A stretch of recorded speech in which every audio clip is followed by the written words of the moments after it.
नमस्ते, अभिवादन आपका इनोसेंट इन्वेस्टर के इस नए वीडियो में आपके लिए डिस्क्लेमर बात करेंगे आईआरसीटीसी स्टॉक की। खरीदने के कई कारण बन रहे हैं, यहाँ पर हम आपको डिकोड करके बताएंगे और आपको भी ये सलाह देंगे कि जब भी आप कोई भी स्टॉक खरीदने के लिए जाया करो तो वहाँ पर कई सारी स्टोरीज को देख लिया करो कि क्या आपके पक्ष में वो स्टोरीज हैं या आपके अगेंस्ट हैं। क्योंकि अगर आप स्विंग ट्रेडिंग या फिर शॉर्ट टर्म ट्रेडिंग बिना किसी प्लानिंग के करते हो तो आपको बहुत तकलीफ होने वाली है। इन्वेस्टिंग में आपकी चीज़ें एवरेज आउट हो जाती हैं, लेकिन स्विंग ट्रेड और शॉर्ट टर्म ट्रेडिंग में दिक्कत यही है कि अगर आपने गलत डिसीजन लिया तो प्राइस आपको बहुत बुरी चोट मारता है। तो अब यहाँ पर स्टोरी क्या बन रही है आईआरसीटीसी के स्टॉक में बाइंग के लिए, वो मैं आपको समझा देता हूँ। पहली स्टोरी ये है कि ये स्टॉक यहाँ पर एक फ्लैग पैटर्न बना रहा है जो कि टेक्निकली काफ़ी ज़्यादा स्ट्रॉन्ग पैटर्न माना जाता है। बुलिश फ्लैग पैटर्न आप इसको कह सकते हो। एक बढ़िया बाइंग आई, उसके बाद ऊपर के लेवल पे ही प्राइस जो है वो कंसोलिडेट कर रहा है। दूसरा सबसे बेहतरीन चीज़ क्या है कि 2050 का इसके पास साइकोलॉजिकल सपोर्ट है, ठीक है। तीसरी सबसे बढ़िया चीज़ क्या है कि पिछली बार एक स्विंग सपोर्ट इसके पास यहीं के आसपास बना था तो वो अवेलेबल है। 3 स्टोरीज हो गई। चौथी स्टोरी है, अगर आप वॉल्यूम एंड कैंडलस्टिक वाली हमारी वीडियो देखे होंगे कि यहाँ पर जो ये रेड कैंडल्स बनी है ऊपर के लेवल से जो प्रेशर आ रहा है उसमें लगातार वॉल्यूम कम होता जा रहा है। और जब भी ऐसा चीज़ होता है एक बड़ा वॉल्यूम आता है और वो अपोजिट साइड आता है, ठीक। मैं प्रोबेबिलिटी की बात कर रहा हूँ, हमेशा ऐसा होगा नहीं पॉसिबल है, ठीक। बाजार में कोई नेगेटिव न्यूज़ आ जाएगी, स्टॉक के लिए कोई नेगेटिव न्यूज़ आ जाएगी तो सारे पैटर्न धरे के धरे रह जाते हैं। मैंने आपको कई सारी स्टोरीज बता दी बाइंग के लिए, ठीक। अब यहाँ पर हमारे पास कई सारे सेटअप्स हैं, तैयार हैं, कई सारी चीज़ें हैं, वो एक मिल करके सेटअप बना रहे हैं। इसी को हम सेटअप कहते हैं। कुछ लोग पूछते रहते हैं सेटअप का मतलब क्या होता है। तो अब हमें पता चल गया कि हमें किन किन कारणों से यहाँ पर बाइंग करनी चाहिए। क्या ऐसा कोई कारण है कि हमको बाइंग नहीं करनी चाहिए? एक और कारण बता देता हूँ बाइंग का, अनलॉक थीम, ठीक है। ये एक फंडामेंटल कारण हो गया कि भाई साहब अनलॉक थीम भी काम कर रही है, ट्रेन चलना चालू करेंगी, इस स्टॉक को डायरेक्टली फ़ायदा होता है और वो एक सेंटिमेंट बनाता है पॉजिटिव और उसका भी हमें फ़ायदा मिलेगा। मैंने आपको 5 कारण बता दिए यहाँ पर बाइंग के। अब कुछ कारण बाइंग नहीं करने के। पहली चीज़, मोमेंटम इसमें तगड़ा आ चुका है। दूसरा, हाईली वोलाटाइल स्टॉक है। और तीसरा जो सबसे बड़ा कारण है, कुछ लोग नहीं डिकोड कर पाएंगे। देखो, वॉल्यूम एंड कैंडलस्टिक वाली वीडियो में कुछ चीज़ें आपको अभी और बतानी, मैं उस पर बहुत जल्द कोशिश करूँगा वीडियो लाऊं, लेकिन वो वीडियो आप ज़रूर देखिए, वहाँ से आपको काफ़ी हेल्प मिलने वाली है।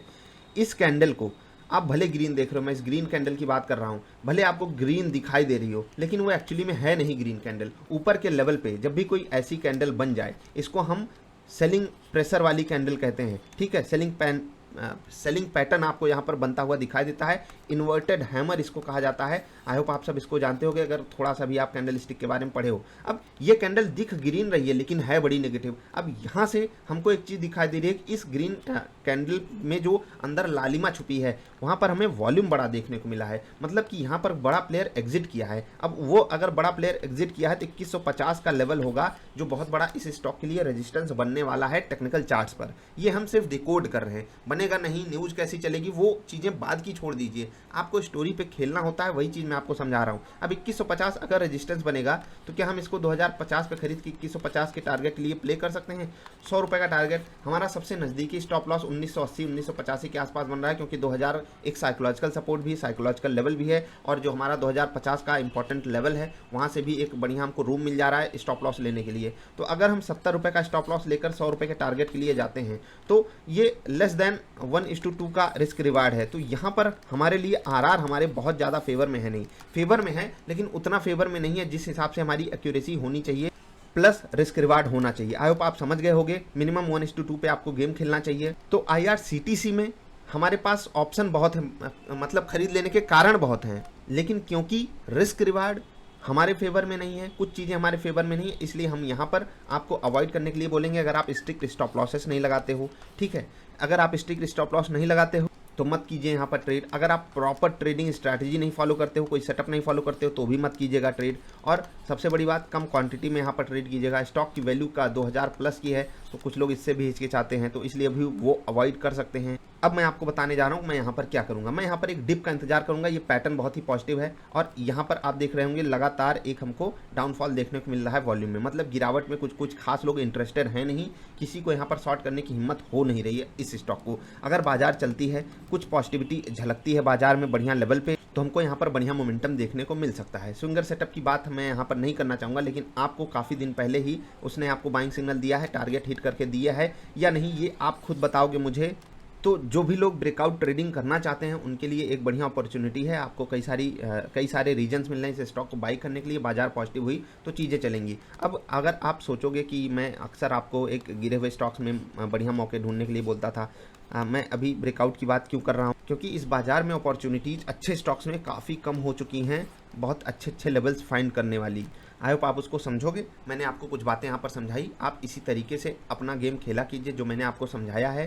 चाहे आप स्विंग ट्रेडिंग कर रहे हो, चाहे आप इंट्राडे कर रहे हो, शॉर्ट टर्म ट्रेडिंग कर रहे हो, आपको ये चीज़ें काफ़ी ज़्यादा हेल्प करने वाली हैं लॉन्ग रन में। बाकी तुक्का मारना है तो मारते रहिए भाई साहब, आज नहीं तो कल, नहीं तो परसों बाजार आपको वो तमाचा मार के भगाएगी कि आप दोबारा देखने के नहीं आओगे बाजार को। सच्चाई बता रहा हूँ। और तमाचा वाली बात इसलिए बोलता हूँ जिससे आपको एक बार के लिए लगे कि हाँ यार कुछ तो गड़बड़ कर सकती है बाजार। और तमाचा तो रियल लाइफ में मतलब चोट भी करता है, ऐसे दिखाई देता है हाँ चोट लगी है। यहाँ पर जो होगा ना एकदम मुंह लटका सा जाएगा, एकदम मतलब रूखे सूखे हो जाओगे, कुछ अच्छा नहीं लगेगा, एकदम लो फील करने लगोगे। तो क्यों उस तरफ जाना है? कम कमाओ, गम मत कमाओ, ठीक है? कैश पे रहोगे, ऐश करोगे, कम कमाओगे ज़्यादा बेटर है। अपनी ज़रूरतें कम रखो, ज़मीर में दम रखो, सीखो चीज़ों को। जब आप काबिल बन जाओगे ना, जब आप काबिल बन जाओगे तो ऐसी कोई चीज़ नहीं है जो आपके पास नहीं आए। लेकिन ईमानदारी से खुद से पूछ लिया कीजिए, क्या मेरे पास वो काबिलियत है कि मैं लाखों करोड़ों की सैलरी लेने वाले ट्रेडर्स से सैलरी लेते हैं, फंड मैनेजर्स या जो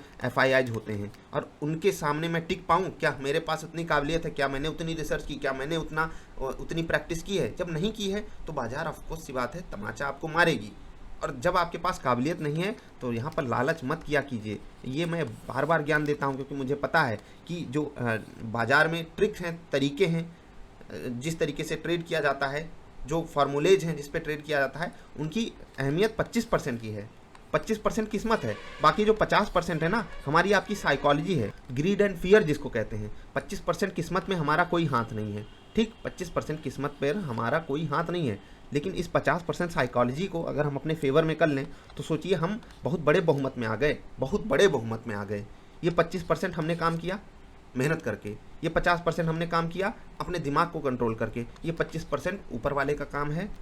अगर वो हमारा साथ नहीं भी देते हैं तो कम से कम हम लॉस नहीं करेंगे। अगर उनका साथ हो गया तो कमाल ही होता रहेगा। और ये मेरी जिम्मेदारी है कि मैं हर वीडियो में आपको ये बातें बताता रहूं। और आपकी भी जिम्मेदारी है कि फाइनेंशियल लिटरेसी अपने आसपास बढ़ावा दिया कीजिए। कोई अगर फालतू के औने पौने स्टॉक्स लेकर बैठा है, औने पौने इंश्योरेंस लेकर बैठा है, मैंने आपको सब पे वीडियो दी हुई है। फालतू के ऐप पे अकाउंट बनाकर 1000, 2000, 10,000, 15,000 डाल रहा है, फालतू काम कर रहा है, तो आप उसको समझाइए, ये आपकी जिम्मेदारी है। हम गिलहरी प्रयास कर रहे हैं चलेगा, लेकिन कम से कम प्रयास होना चाहिए, ठीक? ये सोचकर मत हार जाओ कि मैं अकेले क्या कर लूँगा। हम करेंगे। जो हाँ सच्चाई होती है ना, उसे इस पूरी दुनिया में लड़ने की ज़रूरत पड़ती है। झूठ खुद लड़ाई अपनी जीतता रहता है, क्योंकि हम सबको पसंद सच है लेकिन काम हम झूठ वाला ही करते हैं। आई होप आप समझोगे और IRCTC में जो मैंने आपको बताया उस पर थोड़ा सा अमल करोगे। तो यहाँ पर बेस्ट केस सिनारियो क्या रहेगा, मैं आपको एक तरीका बताता हूँ। जिनके पास डबल आई ट्रेडर नहीं है उनको भी बता रहा हूँ। आप पिवट पॉइंट वाली वीडियो देखिए। अगर ये पिवट पॉइंट मैंने बताया है इस तरीके से काम करता है, ये पिवट पॉइंट के ऊपर निकले, ठीक है, मान लेते हैं यहाँ तक गया, एक रिट्रेसमेंट लिया, यहाँ समय बिता रहा है और ऐसे भाग रहा है, तो आप यहाँ पर खरीद सकते हो।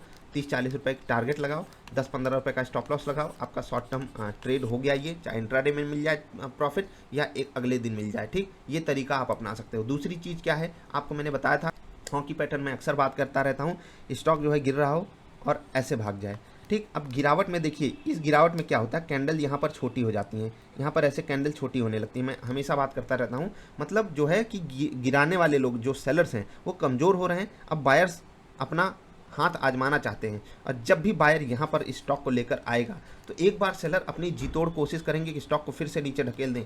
अगर यहाँ पर ब्रेकआउट मिल गया तो सेलर हार मान जाएगा, वो अपना हाथ पीछे खींच लेगा और फिर बायर्स फ्रंट एंड पे आ जाएंगे, सेलर्स जो है वो बैकफुट पे चले जाएंगे और फिर धूम धड़ाका हो जाता है स्टॉक में। तो यहाँ पर हमारे पास एक बढ़िया बाइंग लेवल होता है हॉकी पैटर्न में। इस पर मैं वीडियो बनाया हूँ, पुरानी है, मुझे एग्जैक्टली पता नहीं चैनल पे अवेलेबल है या नहीं, कुछ इशू आया था बीच में चैनल के साथ। बाकी कोशिश करूँगा इस पर फिर से एक एक्सप्लेनेटरी वीडियो बना दूँ।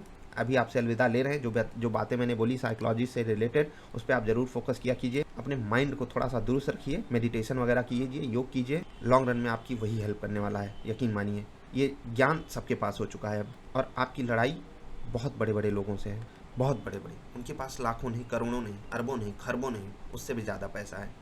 सोचते क्या हो? लालच करना बंद करो। जो है उससे सोचो कि उससे बेस्ट पॉसिबल चीज़ आप क्या कर सकते हो। अपने आप पर फालतू का प्रेशर डालना बंद कीजिए। आई होप आप समझ गए होंगे। IRCTC नज़र बनाकर रखिएगा स्टॉक पे। मैंने कुछ बातें बताई है, कोई सवाल सुझाव हो तो नीचे बताइएगा कमेंट करके। हम मिलते हैं फिर से, अभी के लिए इतना ही, नमस्कार। वीडियो पसंद आई तो लाइक भी कर देना भाई, यहाँ तक बहुत कम लोग आए हुए हैं लेकिन करके जाना। नमस्कार।